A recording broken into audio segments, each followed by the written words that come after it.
Това е една история за връзката между човека, колата и техните моменти заедно.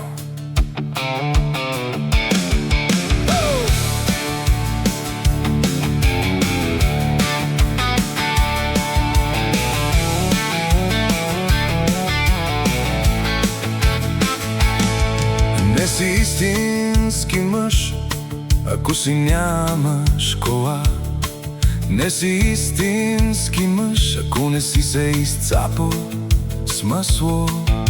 Колата дава тема за разговор, ако настане тишина.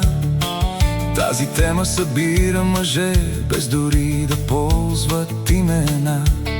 Знаят детайли повече, отколкото за собствената си жена. Кога последно е обслужвана, дали има течност за чистачки или просто вода?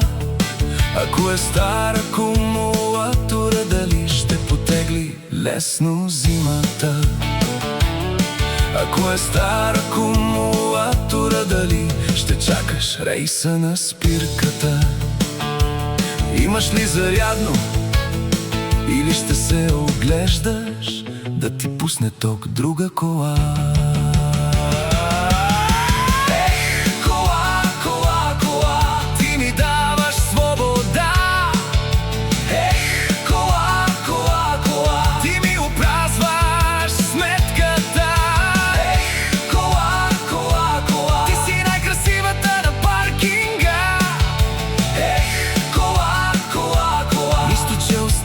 След теб петна. Не си истински мъж, ако не си забелязал да те гледа жена, докато си караш бавно из града. Не си истински мъж, ако не си гледал важно през прозореца, нищо, че едвам си потеглил сутринта. Не си истински мъж, ако не си казал най-важните думи, когато споменаваш на друг шофьор майката. Кола, кола, кола, ти ми даваш свобода. Кола, кола, кола, ти ми опразваш сметката. Кола, кола, кола, ти си най-красивата на паркинга. Кола, кола, кола, нищо, че остават след теб петна. Най-добрият приятел ще ти стане майстора. Ще се чувате по-често, отколкото с половинката.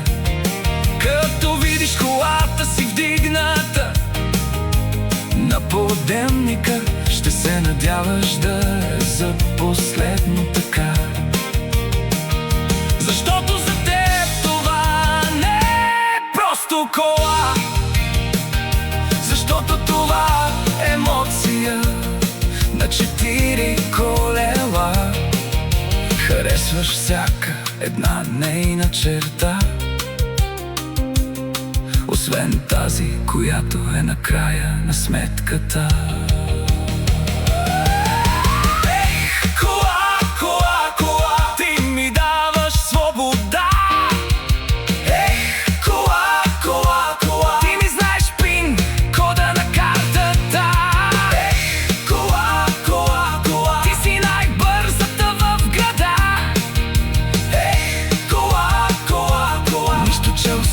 След теб петна.